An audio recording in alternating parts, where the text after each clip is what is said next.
Hey there, skate fans. Welcome to our very first DSN Coaches Club, a panel of iconic, legendary, and successful coaches. This is going to be super fun. We have 4 coaches with us. Really, all of them have amazing careers already and probably many more years to come. And we wanted to get an idea from them as to a lot of different things that they've thought over the years with skating and, just what has made them so successful and what drives them to be better today. We prepared a handful of questions that we thought would be interesting for us and for you guys to know their thoughts on, and then hopefully have them discuss a little amongst each other's, just to learn more about their ideas and what they've learned about skating and what they're now teaching skaters.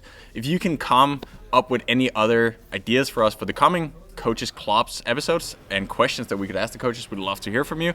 But for now, let's introduce the 4 coaches of the day. We have Ryan Shimabukuro, U.S. coach off and on through the years. He coached the 06 games and was successful there. Has coached a few other Olympics, and then at the last games, Aaron Jackson winning gold medal. Yeah, could also mention Brittany Bowe, Joey Mencia. He has, a lot of good skaters. And Mitch more. No. We also have Bart Schouten, coach of Derek Parra, back on the fast team in Salt Lake City. Gold medal there, also a silver. And then Ted Jan Blomen, among many other skaters. Pretty good skater there as well. A few world records, Olympic gold. So definitely a good coach as well. We also have Johan de Witt. Yep, coached the Japanese to great success, great development, and now he is the coach of Team Gold that we mentioned multiple times here on the show. And they're one doing of the best really skaters of all time, Miho Takagi, is. Yeah, so it'll be exciting to learn more about that and talk to him. We have Jeremy Wotherspoon, a very iconic skater himself, and he actually went on to coach Havard Lorentzen to a gold and silver medal in Pyeongchang. He's in our tooth out. If you could be any animal, what would you be and why?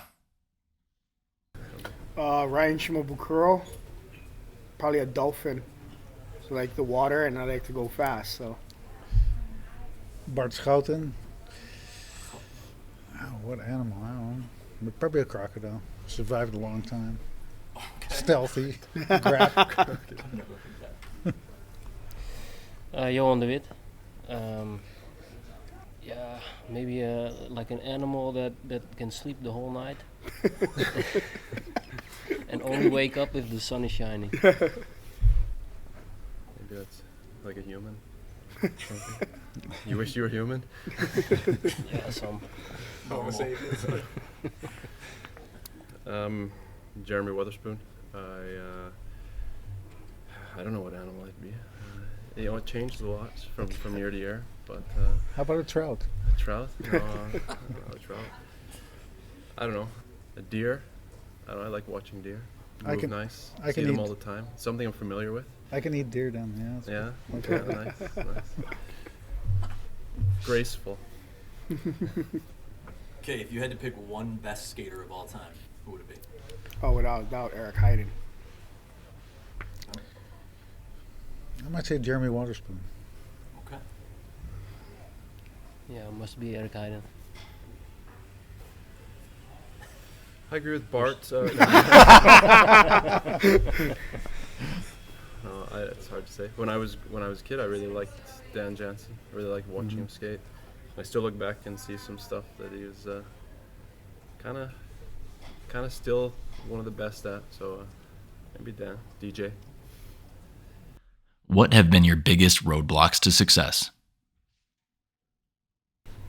Well, in the U.S., just number of skaters, pool, and resources that go into speed skating.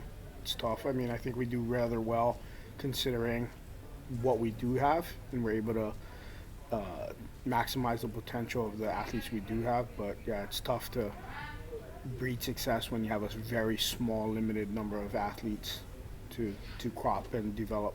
No, it makes sense what Ryan's saying. I haven't worked in the States for 10 years. I've always been amazed that there are some top athletes that come up, like Jordan Stoltz now. Like when Bonnie Blair stopped, retired, everybody said, well, nothing's going to happen. The next year, Chris Whitty was world sprint champion. So I'm always surprised with how few skaters and how successful the U.S. is. Yeah. Yeah, I kind of agree with that. I would say, looking specifically at sprint, say in Norway, where I am, it's kind of similar to the States. There's not a lot of up-and-coming sprinters. There are skaters, but something's going on that I won't get into that is sort of limiting the amount of sprinters, and which is definitely a challenge. And I would say, though, looking at, say, maybe it's forced, especially in the States, forced you to do a better job taking care of what you have, Absolutely. rather than just pushing the numbers through. You say we have this as everybody. We got to take care and develop, and maybe have become better at developing talent than, say, like the Netherlands, where there's the next crop is coming up. The next crop is coming up, and Right. or in there's other countries too. But so the challenge can become a strength that, if you can apply it really well, can be really useful, I think. So. Agree with you 100%. The thing that blocked me the most is myself. Yeah. In what way? I think I can do more. I always have the feeling I can do more. I think my knowledge is not enough. I should help the skaters more. And this is something I try to work on every day. And I don't really. I try to block as much as possible what is not helping me. So I think, and I have a strange thing that I'm always arguing with everyone around me. And that's also not really helping. So I think the thing that blocked me the most is myself. Gotcha. I recognize that. Thank you. Yeah, I know, same. Like you always want to do better. You always want to learn. You always want to get better. But at some point, too, it can be too much. Where I kind of learned I was always doing that, but maybe I wasn't calm enough or rested enough in order to help the skaters well, too. So at some point, I try to find a middle ground between always getting better, but also taking time for myself and do my hobbies, do other things that I need to do to be maybe more balanced, so that I actually was in a better place to help the skaters instead of always being tired or feeling like you're overworked. So I had to find a middle ground, like between always wanting to be better, always learning, but also taking care of myself. So I'm not sure, but it's. As a follow-up question to Jeremy, why aren't there more sprinters coming out of Norway? No, it's. I feel like I complain about it too much. I don't want to sound like making excuses, kind of thing. But I would say, my daughter skates in Norway. She's 12. She did a competition last weekend, and she had to do a 500, a 1500, and then another 500 and 1,000. And the next year older, she'll have to do like some 3,000s and stuff. And I think that the overarching sort of principles that have guided development haven't really matched, haven't been matched up with the skills you need to develop to be good as an adult in all types of skating. Put it that way. So simple way to say it is, a 1,500 for a 12-year-old is more like a 3,000 for an adult, as far as what type of skating it is. It's not anaerobic in a way that an adult is, and some kids aren't really anaerobic machines yet anyway. But it doesn't force whatever the competitions are, whatever they have. Most of the club coaches are going to train kids to be good at those distances. So if you're training 12-year-olds to be good at a 1,500, that's not really going to help kids become good at sprinting. And if kids don't train for sprint at all, the kids who are sprinters start to think, well, I'm not actually good at this sport because I get last at everything. Right. And but if they had some 300s or 200s or some short stuff to give more kids the chance to win or be successful, more kids stay with it, and later on you have more sprint talent. That's my personal opinion. It's not really research backed, but that's just what I see. Gotcha. What is the most over or underrated training modality or tool that you or other teams utilize? It's really difficult to say, to give an answer on this question, I think. It's not that I'm with a writing block watching the training of Bart. He should, but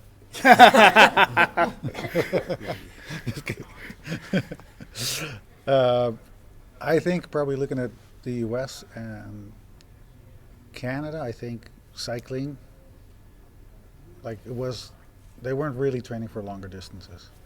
So the amount of cycling was not going to help them be good in, let's say, 5K men, 10K men. In the women's side, they had a lot of good people that did a lot more cycling, but on the men's side, not that much. And cycling outdoors when it gets cold, people would not want to do that. So that's maybe one of the things that changed when I got to those two countries. But I don't know. Would you agree with that? Yeah. You're saying it was underrated? Yeah, cycling was underrated. So, Yeah. and I think we did a lot the during the endurance. summer, but maybe in different ways. We definitely didn't bike that much during the winter, for sure. Yeah. Especially if you lived in Wisconsin Right. or Minnesota. Yeah, no. So, Or 100-mile bike rides. No, yeah. people didn't do those Right. much, which I really like. So Yourself? yeah, me too. I would say from a modality perspective, obviously one of our biggest strengths is short track, but I feel like the sport has changed so much that if you try to skate short track for short track, the crossover isn't as much for long track. There are still some things that you can pick out, but at least the way I like to use short track is I want to set them up to skate better on long track, not to be a better short track skater. So, yeah, just from that perspective, sometimes it ends up being like some of the skaters, they want to look like a short track skater, but it's not actually effective for long track. I 100% agree. So I didn't know anything about short track when I came to the States in '96, long time ago. I really learned about short track, and then now we do it, May, June, we do it 3 times a week. And I really didn't know anything about it. And when, for example, Ted John came, he didn't want to skate short track, but I really think his turn should improve. And so I gradually convinced him to skate short track, and I think it really helped his turns. So to me, short track is one of the things that we could use more for long track, especially at a developmental stage where people, not maybe when they're at the elite level, but in order to get better, I think it's a really good tool. So, What is the best advice you ever received? I don't want to talk all the time, but to me it was just to be yourself, be authentic, be yourself. I think that was maybe Bill Cushman who told me that. That sounds familiar. That's really, be yourself. You can't play a role. You have to be, people have to, and skaters, they see everything, right? They see through coaching, they see through everything, I think most of the time. And if you're not yourself, if you're acting, I think people kind of stop believing in you. So I think you need to be you. In my first year coaching at the national team level in the summer of '02, it's actually Jeremy's former coach, Sean Ireland. We were at Casey Fitzrandolph's wedding, and obviously by then Sean was very accomplished, and I asked him if he had any advice for me. He said, coaches are expected to know a lot, if not everything, but the skaters know a lot as well, so listen to them as well. And so I've never forgotten that. At that level, it's a partnership, and so try to hear what they say. And sometimes when, in the beginning, they may not know, so they need a little bit more guidance, but as they get more experience, listen to their thoughts and their opinions and try to create a stronger relationship and partnership that way. Pick the fight you can win. It's, I got that advice at the start of my career as a coach from, I don't know if you remember him. His name is Yuri Solinger. Oh yeah. He started the skating academy in Groningen many years ago with Beslist.nl. I don't know if you remember, but it also got too big, and he took too many risks, and I think he picked too many fights he couldn't win. But I got the advice from him, and I think it's a fantastic advice, especially for me, because I try to fight everyone always, and now I try to minimize that in the fights I can win, and leave everything else the way it is. I don't really have. I can't think. I don't want to make something up. But you know, if I could think of some things that stuck with me, I can't really attribute them to anybody. But you know, one thing sort of stuck with me is when you're like in doubt about stuff or not sure or questioning things. Sort of one of the things I sort of try to remember to ask myself is like, what's important right now, not to lose sight of the plan, thinking too far ahead or about the past or things, but to stay, not that you just throw planning away, but always remember what's important now, how is that, and so I can remember to communicate things in the best or appropriate way to people I work with, and so I try to keep that in mind. I can't remember where it came from, but yeah, it can be hard, but that's why you plan, so then you can hopefully adjust in a way that day by day you can just really make the best of each day. And but yeah, it's a challenge. Can I, what Ryan said about the partnership, how was that for you during your career? Did that change? Like, in the beginning you were maybe more told what to do, and then in the end were you more into a partnership? Because I think the dialogues between a skater and a coach are super important. If you have great dialogue at a high level, you can get to a higher level. Yeah, definitely. I mean, I can remember being like a junior. I wasn't making too many decisions then. No. Okay. Right. All right, we're doing that. Okay, let's do that. Yeah. Okay, and tomorrow we do that. Yeah. I'm not gonna think about it. Right. I don't know why, but I can remember getting more and more experienced, and to a point where probably some things I said, even maybe without knowing it, looking back, I can think that definitely had an impact on like long periods of the season. That not that everything was just about me as a skater, but I can look back and see how it impacted some of the coaches' decision making and planning that I maybe wasn't even aware of at the time. So is that good or bad? I think knowing how much of a partnership it is should be pretty obvious to both parties, so that you know how much what you're saying is being taken to heart, not just as an athlete but as a coach as well. So, but yeah, it definitely increased over the years. So, of course, I would like to have done things different now, looking back and having been a coach and worked with athletes. Things I could have done different, maybe been a bit more active in the partnership.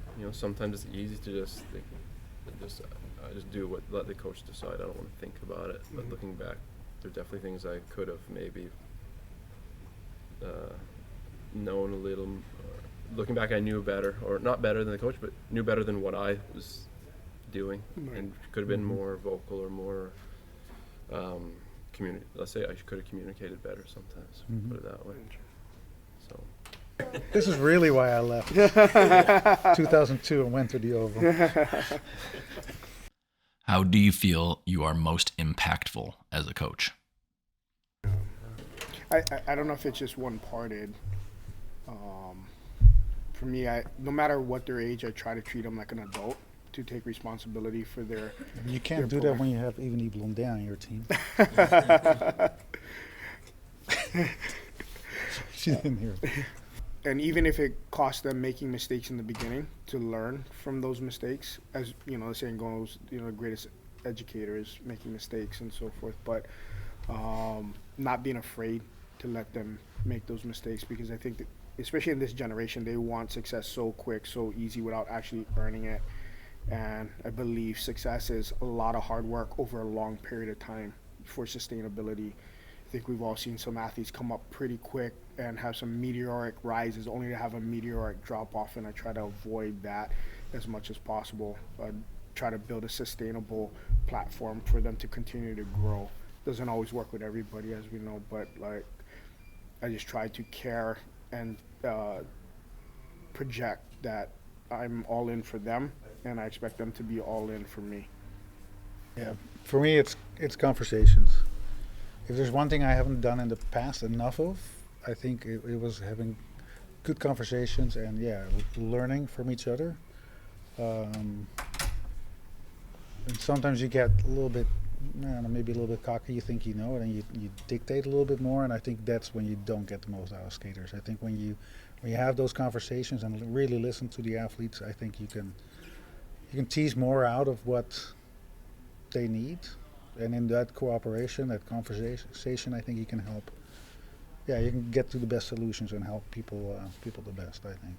So it's the feedback that a coach gets from an athlete that's really, I think, important. And the better that feedback is, the better the coach can anticipate, what's coming, and you can make a better program or have better race plan or better conversations that will bring you to a higher level.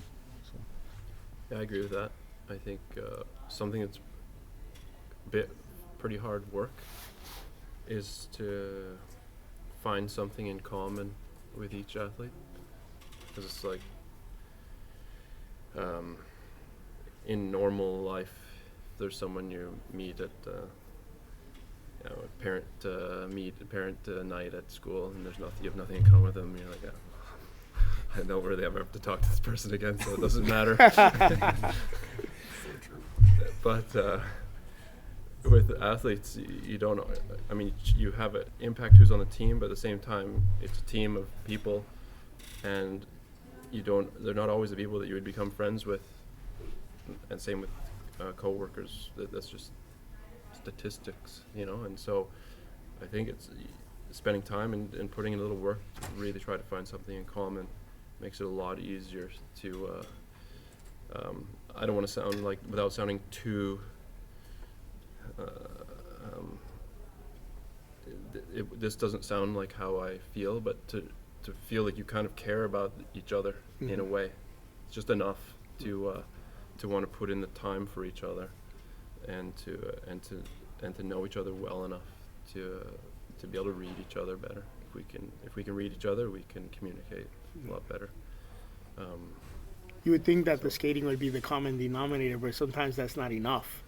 You need something more, right? Yeah, it's almost like it's too obvious. Yeah. And you need to find, like, it could be something small, like a hobby or some kind of background, history, something, anything. Right. But it's I think for me, the biggest thing that I learned going from athlete to coach was that you don't actually coach a sport. You're coaching people, and it doesn't really matter what you have to know about the sport. It almost doesn't know what the sport is. You're coaching people, not sports and energy systems. Right. Still challenging. Yeah. Yeah, I agree with all, but I coached the most of my career in Japan, and then in Japan building up a relationship is difficult. There is a lot of distance, also like in height, but also in height. I mean in height with you have a higher rank. Oh as a yeah, coach. yeah. Okay. Yeah. So they listen to you and they do what you say. Mm-hmm. So it's difficult to get a relationship and to have good conversations, to talk about hobbies. Most of the time they don't have that. So yeah, what I think is for me was important is that I trusted them for 100%, and I wanted them to trust me for 100%.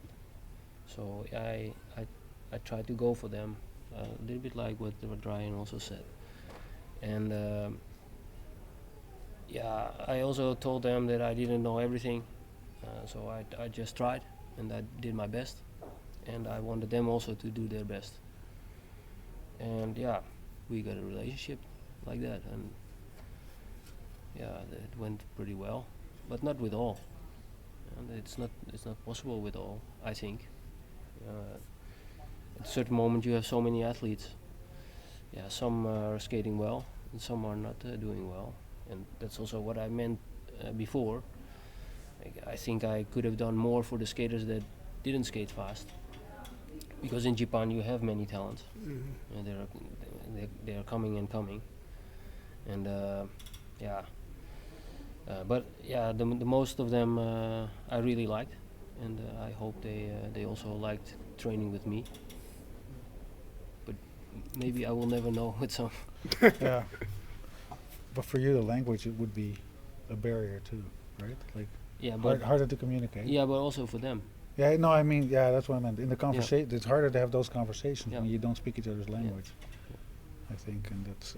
It took like 4 times as long to get the simple point across, what you wanted out of them technically and training wise, at least when I was there. Yeah. It took a long time. Yeah, and the hierarchy, I found it in Germany, very hierarchical society. You think Germany and the Netherlands are right next to each other, it's the same, but it was probably more different between the Netherlands and Germany than the Netherlands and the States. And after 4 years, one skater came up to me and said, "I should have said sir to you, then I would have listened better," because that's kind of the relationship they needed, which is quite interesting, I think, to hear after 4 years. So, Wow. yeah, exactly. If there's not that distance, it's hard for them, for some people, especially from the East German side, to take you seriously. So they need that distance. That makes sense. Yeah. And they wanted to be told. They didn't want to have any talks about it. They just want to be told what to do. I don't want to have to think, I just want to have to do it. And I think that's limiting performance. Yeah. You got to have those conversations, Yeah. in my opinion. So. Well, it asks more from a coach. And, I think it's also challenging. I Yeah. really liked it. It also, a lot came up to me. Mhm. I like to do it, and I like to take the responsibility. Mhm. So, and I still like it. Yeah.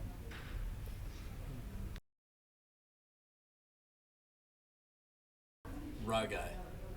Inlines. Yes. Yes. Yes. Yes. That's Slide less board? Yes. controversial. Yes. Yes. Yes. Weights for long distance skaters. Yes. Yes. Yes. Yes and no. Both. A little bit of dryland too. Dryland. Some people you just do dryland, but most people it's a combination of weights and dryland. For my program. In-season dryland. Yes. No. Yes. Yes. Now we're getting somewhere. Now we want the whys. Because he has too many talents in Japan. So, No, but I think that's super interesting. Why do you not do dryland? Yeah. I think to do good dryland training, I mean, with dryland training is like run and jump, right? Yeah. Yeah. I think Or the imitations. Yeah. Imitations I will do, but for me dryland is more run and jump, and Okay. then I think the impact is too high to Yes. do it 1 or 2 times. Yeah. I'd rather do it good than. Yeah, that makes sense. So I would definitely have a more aggressive dryland program, more jumping and more running in the summer, and then I would maintain a certain level of dryland, but not do it as aggressively as in, so that the impact on skating is not there. You don't want muscle pain certain phases in the season. So I understand. I agree with you, Bart. Yeah. So you're doing imitations, but maybe not the hard jumps. We do that every day. Yeah, Like, no, exactly. corner belts and tubes and things like that. Yeah, exactly. Yeah. Okay. So we're on the same page again.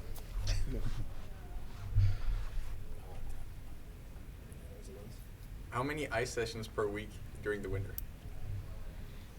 Including racing, or let's say if you do In the one distance non-racing week. in a non-racing week. I have like 5. Yeah. Sometimes maybe 6, but rarely do I do doubles, so 5. 5. 4. 5. Sometimes in the summer, 6. Upper body training for skaters? Body training. Can you? Upper body. Oh, upper body. They said how about buddy training? Buddy training. I think it's individual. Yeah, sometimes, yeah, definitely. Sometimes no. Some people I'm trying to get smaller. Yeah, upper body training is also cleans. I think you also do some upper body, so I would say yes. Limited. I think the shorter the distance, you do more upper body. Yeah, I believe in balance, so you don't get too out of spec and have overuse injuries. So I do say yes, but in specific circumstances. What are the most important races in speed skating? Olympic Games, and I value the world sprints or world all-arounds very high as a sport. To me, it US speed skating now may not value it as much, and I don't agree with that, because you can't win the world sprints and just be a social skater. You have to be a good skater to win that title, and there have been times where you get some one-offs that have a great day at the Olympics, never to be heard from again, but I wouldn't call them a great skater just because they won an Olympic medal on one specific day. But I also value, the overall World Cup title, because, consistency is big in my opinion, and to be good, and especially in our situation now over the last 8 to 10 years where the World Cup circuit is so hard and demanding, for you to win an overall title, that's pretty special. I'm going to go Olympics and world singles. I think you really have to perform at a certain moment, at a certain time, certain day, and it's the people that can rise to the occasion that win those medals, and I think that's what I value. And funding for us in Canada, but for most other countries, it's just purely based on world singles or Olympic performance, and that's it. So, yeah, we've really gone away from world all-arounds or world sprints. So you kind of get forced in the specialization. So I have to think the question is, what gives you the best feeling as a coach? Do I have to interpret it like that? Yeah. If you could choose your skaters to win, would you rather want them win the Olympics, world single distance, world all around? Yeah, well, I maybe sprint and all around. yeah, she won both, but the best feeling for me was first was the world all around in Amsterdam, but it was also because it was in Amsterdam, I think. Shinhama world sprint. Yeah, there are many. Yeah, Olympics. Yeah, of course the Olympics is the most iconic competition in the world, I think. So that should be number one. But my feeling as a coach, there are so many nice wins and medals. I cannot really prioritize it. Yeah, I would say just from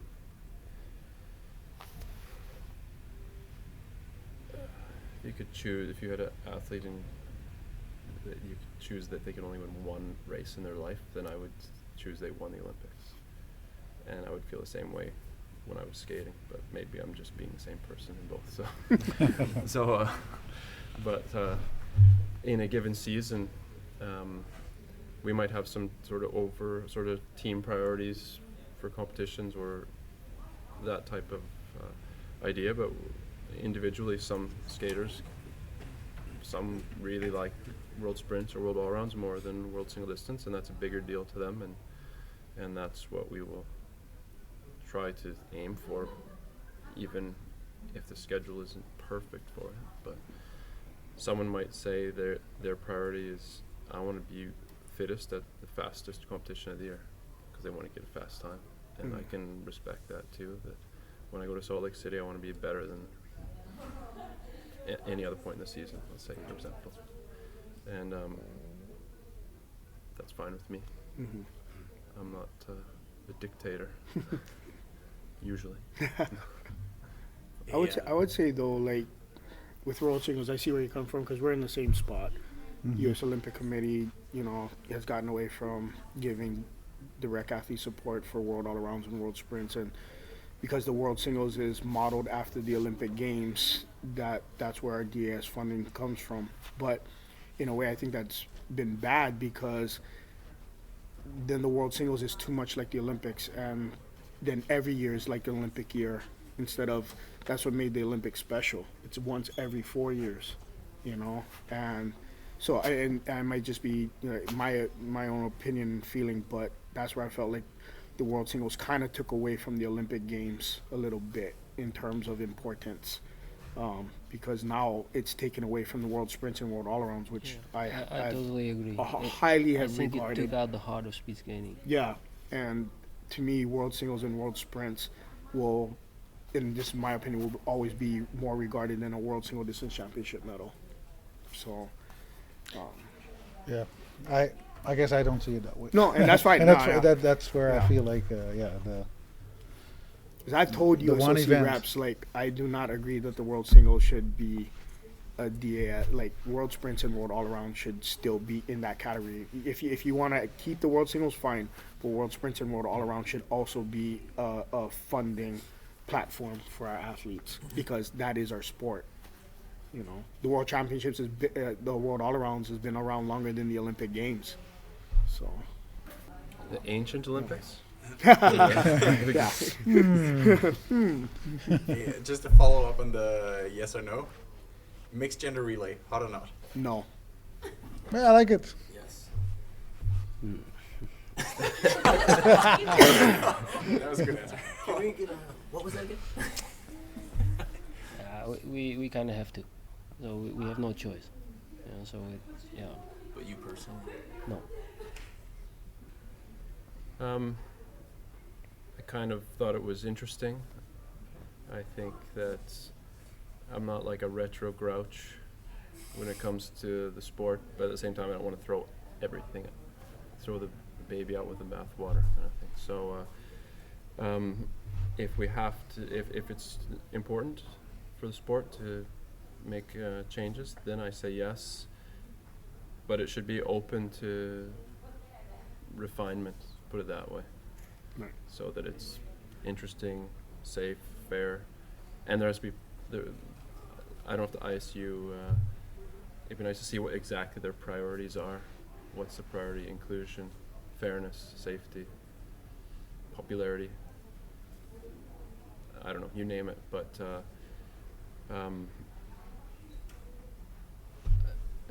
They sort of, I think, started to facilitate the sport so that the world could have speed skating events, and then of course end up taking over the sport, and so I hope that it can still be run with everyone's best interest in mind, put it that way. Has to be popular and exciting to watch, but still in the interest of the people who do the sport. I guess I had a hard no from the beginning because of the way it was presented. It was like potentially a nice steak dinner presented on a trash can lid. I didn't like it. I felt like the ISU forced countries to do it, and that's why they combined it with the team sprint overall World Cup rankings, so people would be forced to do it without actually looking at the entire format on how it was going to be run, like, fairly. And also from a safety standpoint, because I told the TC in Obihiro, like, if you're in a rink like Obihiro where it's constantly, the infield's constantly unobstructed the whole time, you can practice it and get good at it safely. But if you're like in Calgary, Heron Vein even, Salt Lake, where you have rinks in the center and you have no like lines of sight to see the skater coming around the corner at a 24-0, that's very, very dangerous, which is counterproductive to how they're trying to make sure that team events are safer, right? So it seems like a huge conflict on the messaging that they're trying to send. And so that's, I guess, why I was a hard no. Like, I felt like they could have thought through the process a little bit more, have more conversations with the coaches and the skaters to make sure that the format was fair before it was actually implemented into the World Cup with points ranking. Yeah, I think that's a good point, is what, how do decisions and changes get made? Maybe there's more things I should know than I do know. But I often wonder when there's a change or something new or something out. I don't question the intention of the people in the committee. It's more, how did that decision come to be? Right. Who was surveyed, or who contributed to this change? Because I think sometimes something can come in and everyone can be like, no way. But if people were consulted and helped create this thing, everyone would be like, oh, that's what we were part of, and I think it's going to be good. Right. And it can be almost the same thing. Right. But yeah, so I think that inclusion of the members in the process is pretty important. Right. But I do think when speed skating was really popular, skaters were jumping through fire hoops, and you want to fill Madison Square Garden. I think we got to go make it more attractive. Right. What would you do to make the sport better? So Just yeah, saying, our so. final question is going to be, what would you do to make the sport better? If you were the dictator of speed skating for a day, what would change? You can do whatever you want, whether that's new events or it's something structurally. What would you do to make the sport better? Only outdoor races. Yes. I would like that. No, not all, but I would like to skate more outside. Yeah. I agree. Yeah. I think the sport is a bit too much of a laboratory. Right. Like I- everyone kind of expects that the ice has to be -8 to -10, and it has to be +10 to +14 in the air, or this is unacceptable. Yeah.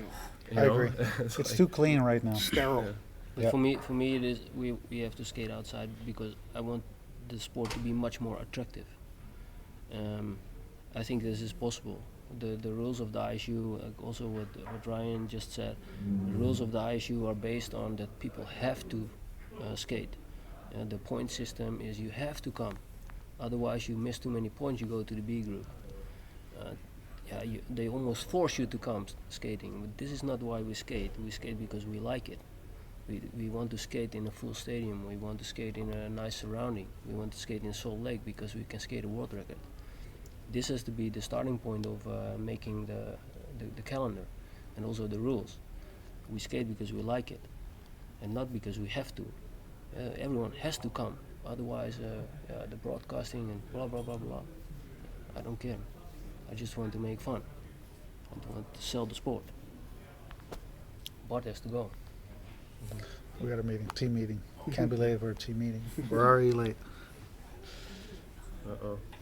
Yeah, more outdoor skating. I agree. Yeah. I agree. It's more fun. It's too sterile, too clean. I think you need the hero. We need to create heroes. It's hard to have a hero on an indoor rink with. That's where I think we. You also get different kind of skaters that can perform outdoor. Very More- versatile. More winners is a good thing for the Yeah. sport.